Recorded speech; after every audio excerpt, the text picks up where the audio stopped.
Assalamualaikum warahmatullahi wabarakatuh. Alhamdulillahi rabbil alamin. Alhamdulillahilladzi hadana lihadza wa ma kunna linahtadiya laula an hadana Allah. Asyhadu an la ilaha illallah wahdahu la syarikalah wa asyhadu anna Muhammadan abduhu wa rasuluhu la nabiyya wa la rasula ba'dah. Allahumma salli wa sallim wa barik ala nabiyyina wa syafi'ina wa qurrati a'yunina Muhammadin sallallahu alaihi wasallam wa ala alihi wa ashabihi wa man sara ala nahjihi wa istanna bi sunnatihi ila yaumiddin.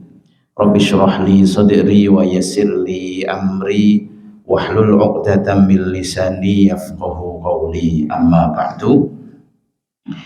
Ibu-ibu, bapak-bapak jamaah salat subuh Masjid Muhajirin yang dirahmati Allah Subhanahu wa taala. Alhamdulillahirabbil alamin. Bersyukur, mari sama-sama kita panjatkan kehadirat Allah Subhanahu wa taala atas segala limpahan nikmat yang Allah karuniakan kepada kita sekalian. Pada hari ini, hari Ahad tanggal 4 Januari 2026, bertepatan tanggal 15 Rajab 1447 Hijriah. Kita semuanya insya Allah termasuk orang-orang yang mendapatkan hidayah irsyad, hidayah taufik, dan semoga juga mendapatkan hidayah tasbit, sehingga dengan 3 macam hidayah yang kita raih di akhirat nanti, kita termasuk orang-orang yang akan mengucapkan kalimat kesyukuran, alhamdulillahilladzi hadana lihadza. Baik, Bapak sekalian, pada kajian yang lalu kita sudah membahas tentang tanda-tanda orang yang mendapatkan hidayah. Kalau sebelumnya kita sudah membahas tentang macam-macam hidayah dan betapa pentingnya hidayah dalam kehidupan kita, sehingga saking pentingnya hidayah kita meminta kepada Allah dalam sehari minimal 17 kali, ya, dengan ucapan ihdinas siratal mustaqim. Kemudian tanda orang yang mendapatkan hidayah juga sudah kita bahas pada kajian yang lalu. Untuk pagi ini kita akan coba lanjutkan, yaitu apa sumber hidayah itu, apa ya, sumbernya, ya. Kita awali dari satu nasihat yang disampaikan oleh Yahya bin Mu'ad rahimahullah. Beliau menyebutkan saqmul jasadi bil auja. Jasad ini sakit disebabkan karena penyakit, ya. Fisik kita sakit disebabkan karena penyakit.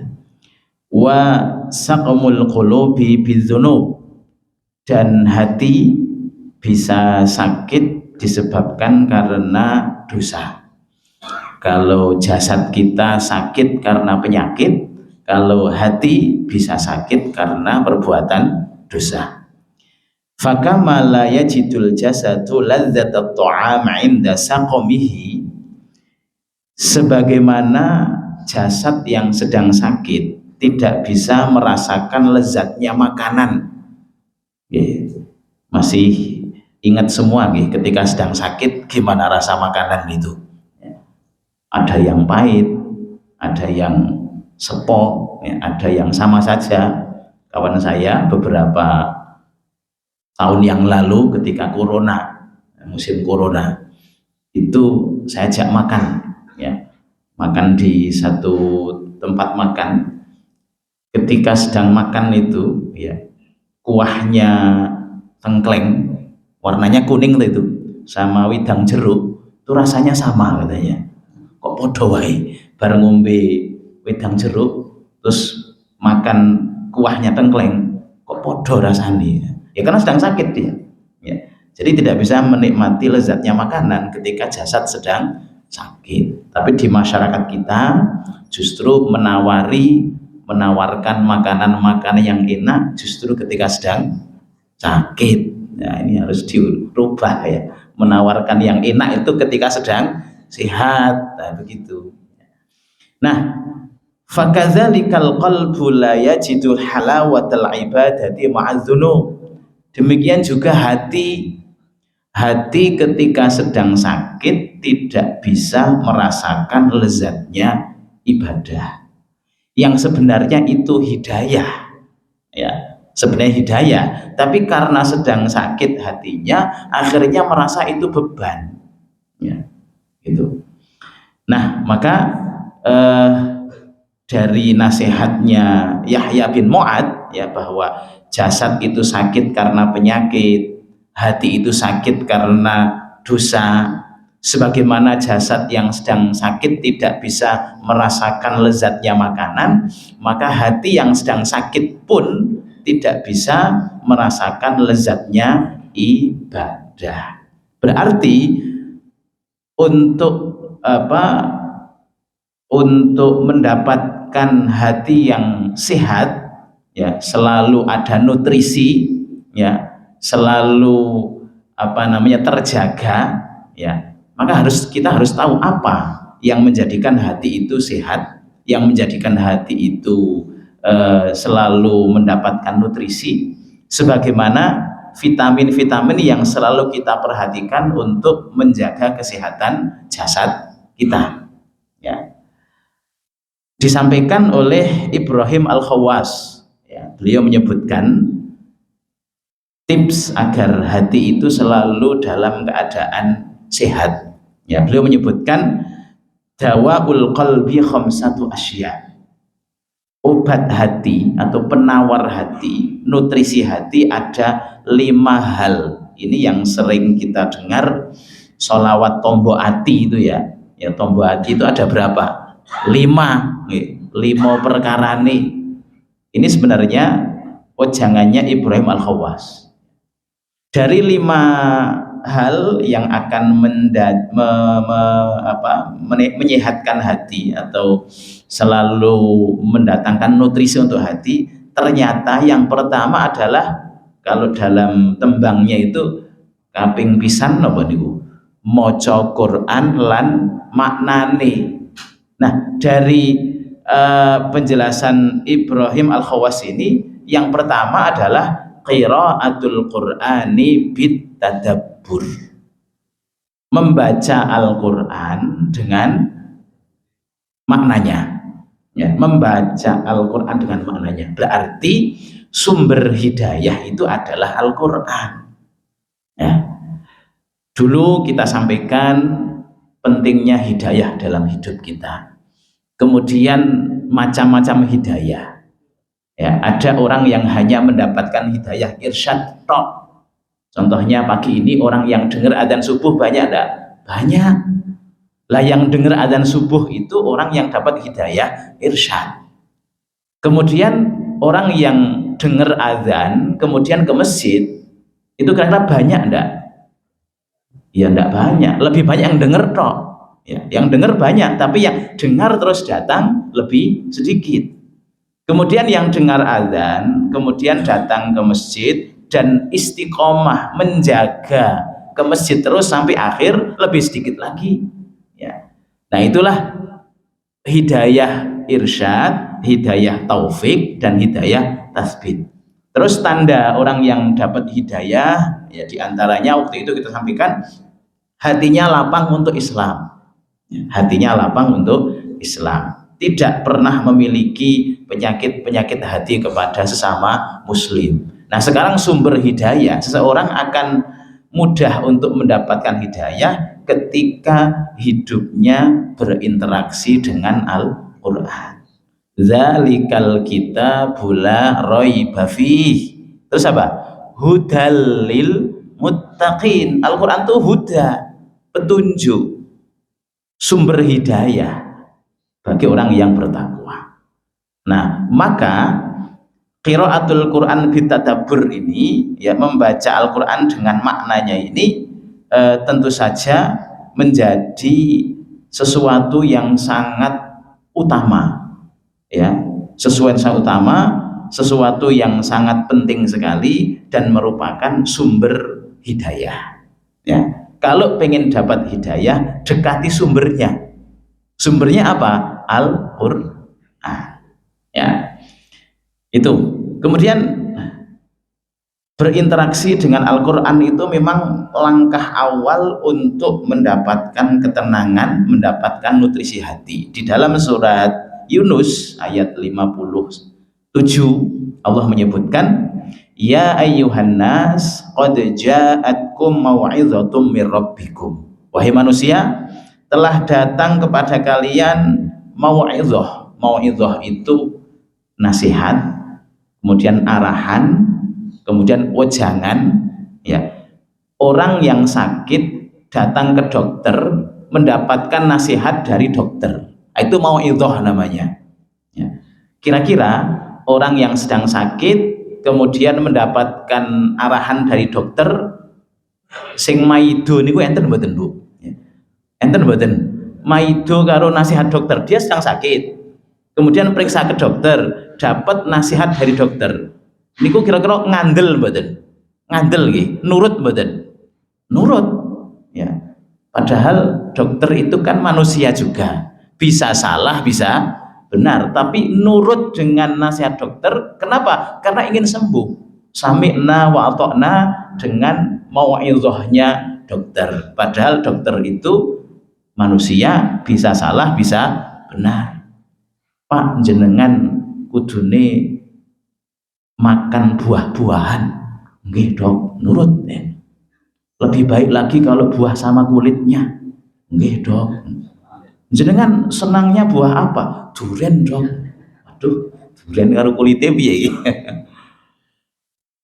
Terus kita percaya dengan sesuatu yang masih ada kemungkinan salah dan benar itu 100%. Contoh, percaya dengan Google Map Pak, ya.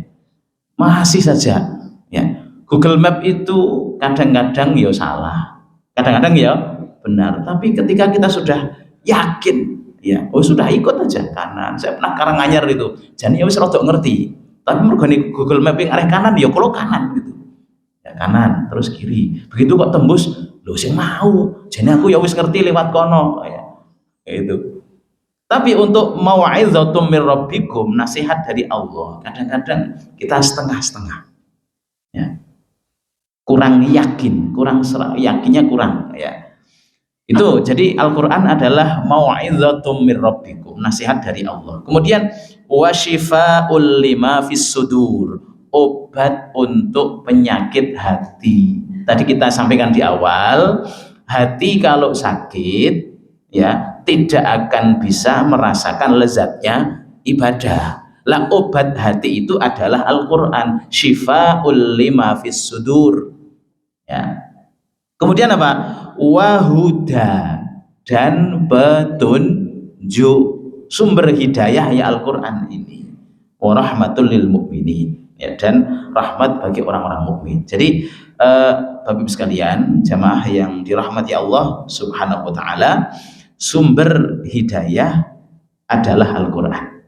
Semakin seseorang akrab dengan Al-Qur'an, maka dia akan mendapatkan peluang yang sangat besar untuk meraih hidayah. Gitu. Terus bagaimana berinteraksi dengan Al-Qur'an? Tentu saja kita harus melewati tahapan-tahapannya. Ya, kalau Ibnu Mas'ud itu beliau meriwayatkan satu keterangan bahwa inna hadzal qur'ana ma'dabatullah. Sesungguhnya Al-Qur'an ini adalah hidangan dari Allah. Ya, ma'dabah itu hidangan. Seperti nama surat dalam Al-Qur'an ada namanya surat Al-Maidah. Ya. Al-Qur'an ini adalah hidangan dari Allah. Faqbalu min ma'dabatihi mastata'tum. Maka nikmatilah hidangan itu semaksimal kemampuan kalian. Karena itu hidangan, maka nikmatilah.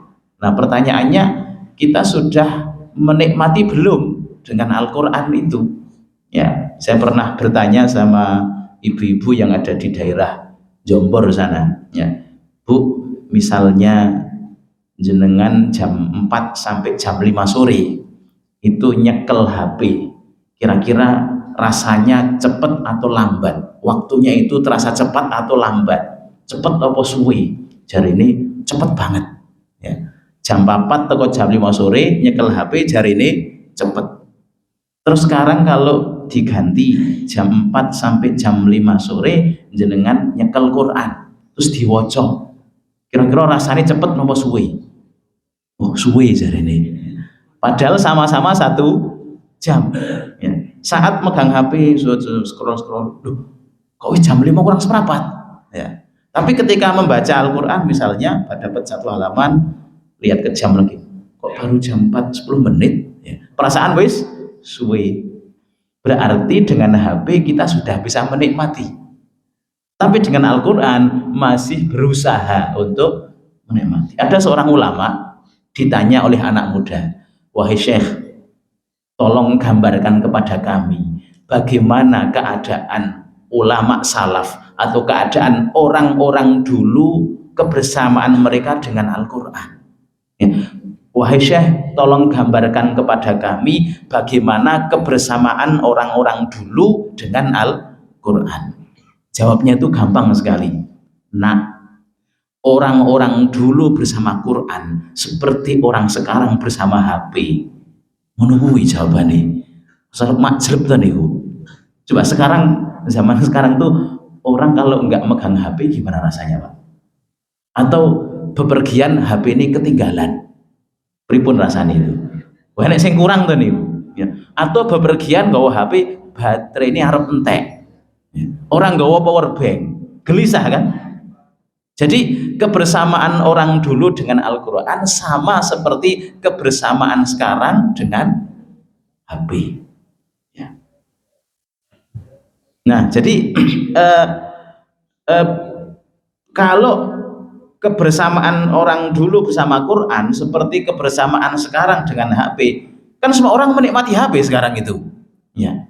Lah berarti orang-orang dulu sangat menikmati Al-Quran, sampai ada seorang, Masya Allah, jadi saya lupa namanya, tapi dalam riwayat itu disebutkan beliau ini sedang sakitnya itu menjelang wafat, jadi sakit parah, ditunggoni sama anak perempuannya itu sedih karena bapaknya sakit parah, nangis ya.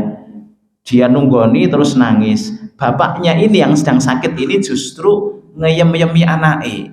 Biasanya sing sehat ngeyem-yemi sing loro, malah lagi sing loro ngeyem-yemi sing sehat. Apa katanya? Nduk, rasa sedih. Nduk, ndak usah nangis ya. Bapakmu ini sudah menghatamkan Al-Quran di pojok-pojok rumah ini 8.000 kali. Hatam ping 8.000 selama hidupnya itu loh. Berarti kan kayak kebersamaan kita dengan HP khatam berulang kali kan ya. WA khatam, TikTok khatam ya, IG khatam ya. Lah itu. Jadi dia tidak sedih saat mau meninggal karena dalam hidupnya sudah menghatamkan sampai 8.000 kali dihitung ya. Gitu ya. Makanya di dalam riwayat tadi, faqbalu min ma'dabatihi mastata'tum, nikmatilah hidangan Allah ini berupa Al-Quran. Nah, hanya saja untuk menikmati hidangan dari Allah atau menikmati Al-Quran ini tentu ada caranya, ada tahapannya. Jangankan Al-Quran, untuk menikmati hidangan yang selalu kita nikmati itu pun ada caranya. Jadi saya buat ini mangke hidangannya apa? Soto ya, soto. Nih. Untuk menikmati soto itu, Pak, ya, itu kan ada caranya. Soto itu dihidangkan dalam keadaan panas, ya. Soto kok adem enak mboten? Di tok niku kulkas ngono misalnya, ya enggak enak. Kemudian kuahnya soto, kuahnya pun juga harus kuah soto. Diganti kuah lodeh, enak ora? Enggak. Terus koncone soto ya bangsane kara atau tempe atau apa gitu. Itu untuk menikmati hidangan saja ada caranya. Lah kita ini mau menikmati Al-Quran pun harus melewati tahapannya dan caranya. Ya. Apa? langkah pertama yang harus kita lakukan agar bisa menikmati Al-Quran, langkah pertama adalah iqra. Apa? Baca. Tetapi membacanya ini adalah membaca sesuai dengan yang diajarkan oleh Nabi. Bacaannya harus sesuai, mboten mung sekedar maca.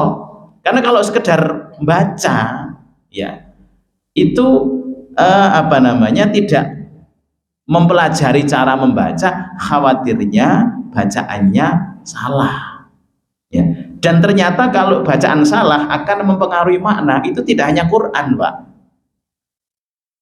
Selain Al-Quran itu misalnya tulisannya benar tapi cara membacanya salah, nanti akan menjadikan maknanya salah. Contoh nih, kalau ada tulisan begini, LORO, niku jenengan macane pripun? Loro napa loro? Loh, bisa loro, bisa loro. Pak, sikilku loro misalnya. Jawabnya ya, isket dek ben, kan begitu. Padahal maunya itu, Pak, sikilku loro, nah, gitu loh. Lah Al-Quran pun ya ketika tertukar antara huruf satu dengan yang lain, misalnya qaf dengan kaf, ya o dengan k, o itu hurufnya keluar hurufnya dari makharijul hurufnya dari lidah yang paling ujung, paling belakang, dekat dengan telak itu ya, o. Jadi saat membaca surat Al-Ikhlas itu ya ul huwallahu ahad, ya. Kalau qaf ini tertukar dengan kaf, k itu hurufnya depannya dikit dari ko. Kalau ko itu belakang, kalau k agak menjadi k. Membaca surat Al-Ikhlas tertukar antara ko dan k, yang seharusnya ul menjadi kul. Ya, kalau ul dari kalimat qala yaqulu artinya ucapkanlah wahai Muhammad, katakan wahai Muhammad bahwa Allah itu Esa. Tapi kalau kul dari akala yaqulu, kul makanlah Allah itu Esa. Gimana? Nah, itu tertukar, ya. Angel mendah. Kalau latihan kan begini. Kita itu kan yang penting berusaha, ya. Berusaha. Adapun hasil itu kan Allah yang menentukan. Jadi iqra yang dimaksud adalah membaca dengan bacaan yang benar. Wal akhdhu bit tajwid hatmul lazim, ya, Imam Al-Jazari. Mempelajari tajwid, ya, atau mempelajari kaidah membaca Al-Quran itu penting, ya. Malam yusahhil Qur'ana athim, siapa yang tidak berusaha memperbaiki bacaan Quran ya dosa. Berusaha memperbaiki, kan tentu tahapannya ada. Yang belum bisa baca, maka yang paling tepat bagi dia adalah belajar membaca. Yang sudah bisa membaca, yang paling pas untuk dia memperbaiki bacaan. Yang sudah baik bacaannya, bagi dia meningkatkan lagi menghafal mungkin surat-surat tertentu. Yang sudah hafal bagaimana kemudian bisa tadabbur, ya, mempelajari maknanya, meskipun tidak harus keseluruhan, hanya satu ayat misalnya, besok lagi satu ayat, dan tidak harus urut. Untuk interaksi kita dengan Quran, mana yang saat ini kita condong langsung. Misalnya saya kok pengen baca Al-Mulk, baca.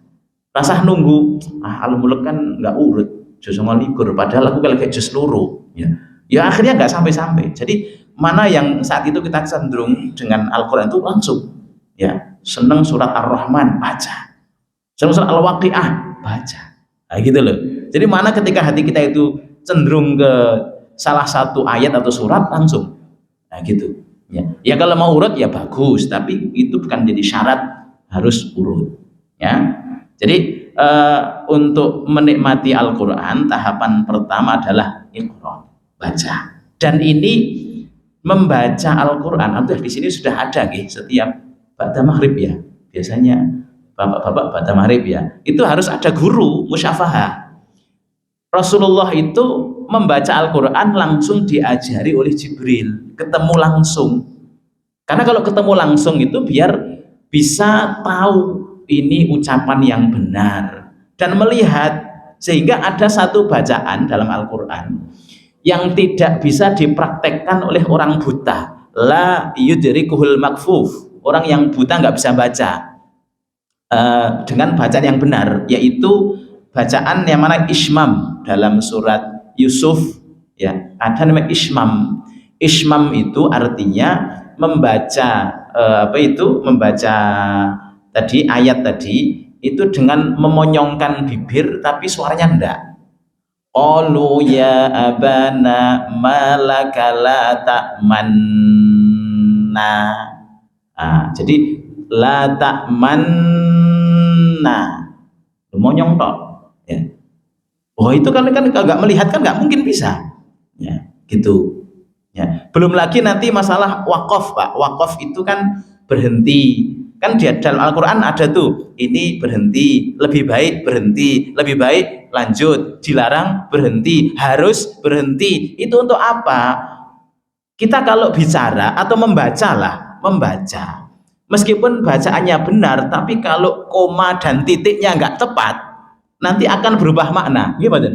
Ya, coba ada itu kan, orang mau belajar masak, membaca tutorial dalam teksnya, ya, praktek masak, membacanya benar, jedanya salah. Tulisannya itu masukkan 2 sendok makan garam, masukkan 2 sendok makan garam. Dia bacanya masukkan 2 sendok loro dilebuk ning wajan, klodik, ya. Terus makan garam, malah mangan uyah. Lo itu mocone bener, jedanya salah, ya. Masukkan 3 sendok makan tepung, masukkan 3 sendok makan tepung, masukkan 3 sendok kludik telu sendok itu dilebok di wajan.